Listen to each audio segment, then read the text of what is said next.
Hello friends, welcome to our channel. ఈరోజు ఈ వీడియోలో ప్రెగ్నెన్సీలో ఉన్నప్పుడు మదర్ హార్లిక్స్ అనేది తీసుకోవచ్చా, తీసుకుంటే ఏ మంత్ నుంచి తీసుకోవాలి అని అయితే అడుగున్నారు. సో దానికి సంబంధించిన వీడియో నేను లాస్ట్ ఇయర్ ఒకటి పోస్ట్ చేశాను.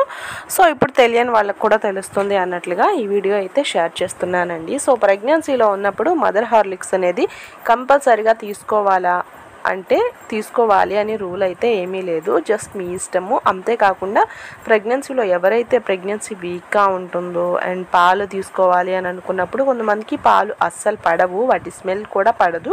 కానీ మనకి పాలు అయితే బాగా అవసరం కదా, అందులో ఉన్న రిచ్ కాల్షియం అంతా కూడాను. సో అలాంటి వాళ్ళు, లేకపోతే వామిటింగ్స్ ఎక్కువగా వస్తున్న వాళ్ళకి పాల పౌడర్ అనేది డాక్టర్ గారు సజెస్ట్ చేస్తారు. మీరు చూపించుకోవడానికి వెళ్ళినప్పుడు మీ డాక్టర్ గారు ఒకటి అడ్వైజ్ అయితే చేస్తూ ఉంటారన్నమాట. మిల్క్కి సంబంధించి మంచిగా అంటే ఇలాంటివి యూజ్ చేసుకోవడం ద్వారా మిల్క్ ఆ ఫ్లేవర్, ఆ స్మెల్ అనేది అంతగా తెలియకుండా ఉంటుంది అనేసి కూడా ఇస్తారు. అంతేకాకుండా మంచిగా బేబీకి మీకు గ్రోత్గా కూడా బాగుంటుంది అనేసి ఇస్తూ ఉంటారన్నమాట.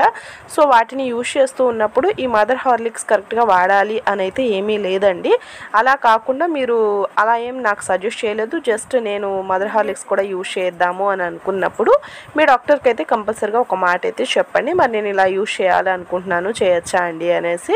సో ఇదేమంటే మీరు ఫస్ట్ ట్రైమిస్టర్లో అయితే యూజ్ చేయొద్దు, first, second, third month, fourth month నుంచి యూజ్ చేసుకోవచ్చండి. జస్ట్ రెగ్యులర్గా పాలు ఎలా అయితే తీసుకుంటామో ఒక గ్లాస్ పాలు తీసుకొని అందులో ఒక 1 స్పూన్ లేదా 2 స్పూన్స్ వరకు మదర్ హార్లిక్స్ యూజ్ చేసుకోవచ్చు. సో ఈ మదర్ హార్లిక్స్లో వచ్చేసి మనకి ఫ్లేవర్స్ అనేవి ఉంటాయి, కుంకుమ పువ్వు ఫ్లేవర్, సాఫ్రాన్ అని, లేకపోతే ఆల్మండ్ ఫ్లేవర్ అని, చాక్లెట్ ఫ్లేవర్ అని, సో వెనిలా అని, ఇలాగా ఫ్లేవర్స్ అయితే ఉంటాయి. మీకు ఏదైతే ఇష్టంగా ఉంటుంది తాగడానికి అని మీరు అదైతే యూజ్ చేసుకోవచ్చు. దీన్ని యూజ్ చేసుకోవడం ద్వారా బేబీ గ్రోత్ అనేది బాగుంటుంది అని చెప్తూ ఉంటారు. అలాగే బేబీ బ్రెయిన్ డెవలప్మెంట్ కూడా బాగుంటుందని చెప్తారు. సో ఇన్ కేస్ మీకు పాలు స్మెల్ అలా పడకపోయినా కానీ మనం ఇది ఫ్లేవర్ యాడ్ చేయడం ద్వారా ఆ స్మెల్ అనేది తెలియకుండా చక్కగా పాలు అయితే తీసుకుంటాము. ఇందులో పాలు కాకుండా వాటర్తో తాగొచ్చా అన్నారు. అంత టేస్ట్ అయితే బాగోదండి, మనకి దీని మీద కూడా ఇస్తారు, జస్ట్ పాలలో వేసుకోవచ్చు అనేసి.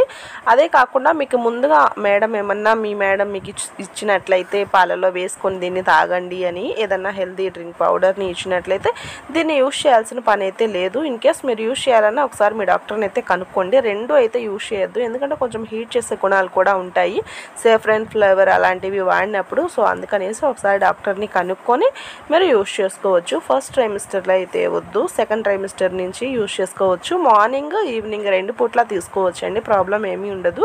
జస్ట్ మీరు పాలు ఎలా తీసుకుంటారో అందులో దీన్ని యూజ్ చేసుకోవటమే. ఇందులో షుగర్ వేసుకోవచ్చా అన్నారు, నో నీడ్ అండి. నాకైతే నేను యూజ్ చేసినప్పుడు షుగర్ అసలు ఏమీ యూజ్ చేసుకోలేదు, నేను నార్మల్గానే తాగేసాను. అంతేకాదండి, ఇది ప్రెగ్నెన్సీతోనే ఉన్నప్పుడు కాదు, లాక్టేటింగ్ మదర్స్ అంటే పాలు ఇచ్చే తల్లులు కూడా దీన్ని యూజ్ చేసుకోవచ్చు. ఇది వచ్చేసి ఆన్లైన్లో దొరుకుతుంది, మనకి ఆఫ్లైన్లో కూడా దొరుకుతుంది. ఎక్స్పైరీ డేట్ అనేది జాగ్రత్తగా చూసుకొని ఈ ప్యాకెట్ అనేది తీసుకోండి. Thank you for watching, see you another video. నచ్చితే please like and subscribe to my channel.